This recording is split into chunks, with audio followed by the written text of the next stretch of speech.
Good morning, second graders. I hope this video finds you having a fabulous Tuesday. Today I'm going to be reviewing our regrouping strategies for addition and subtraction. And so I'm just going to be going over that for you to practice those skills at home, make your own equations, and it's just such an important skill to have. And parents, I know that regrouping might look different to you than when you were in school. And so I'm just going to be going over the strategies we use. If you have any questions, please feel free to reach out and I'd be happy to answer them.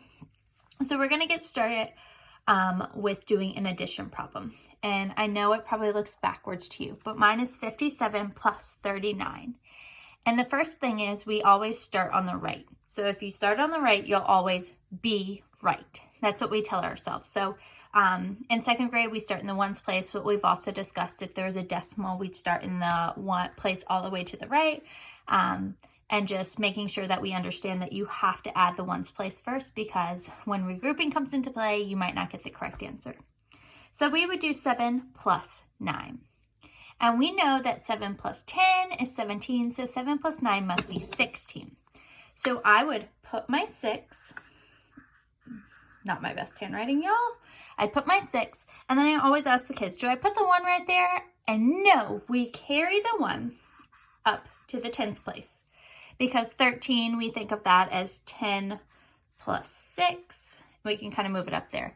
We don't always do this, but we know that we carry the 1, but know that 16 is 10 plus 6, and we'd put this 10 over there. So we know that 1 plus 5 is 6, plus 3 more would be 9. So our sum would be 96. I know that looks backwards to you all. So we have 96. And the sum is an answer to an addition problem. And we really try and work on that. So we know that here, if the answer is going to be greater than 9, we have to regroup.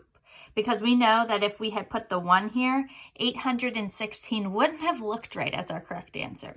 So the sum here is 96.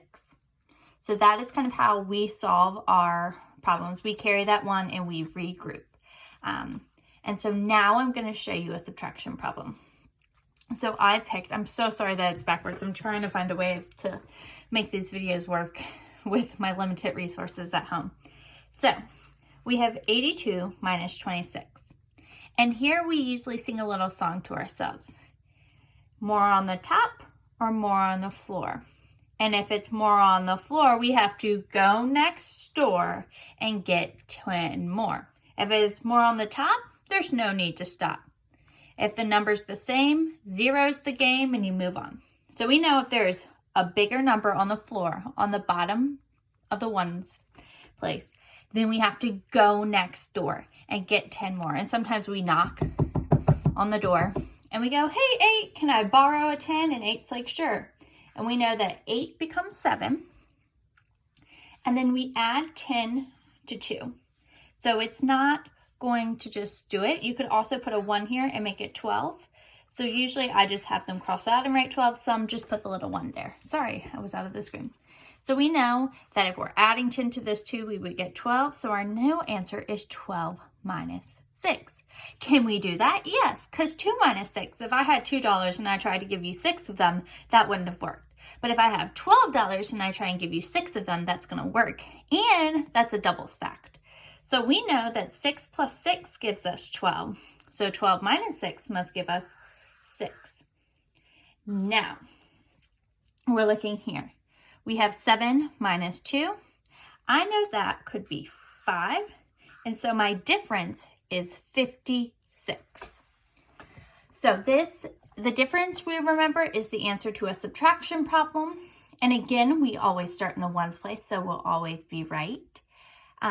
Sometimes we do use an open number line, partial sums, those different strategies when we're solving addition and subtraction problems in our math talk. But I really encourage students to use this. You must show your work because in second grade, we only add 2-digit numbers.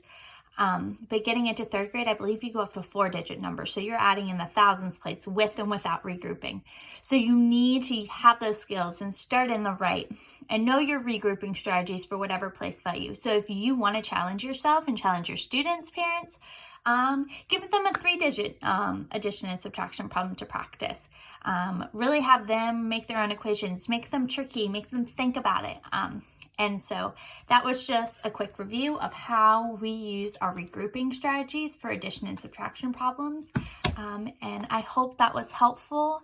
I just wanted to say I love you all, my students. I hope you're having a fabulous day and you're going to have a fabulous day. The sun is coming out tomorrow and Friday, and I hope you have a fabulous day. And I wish I could be with y'all. Have a great day, guys. Bye.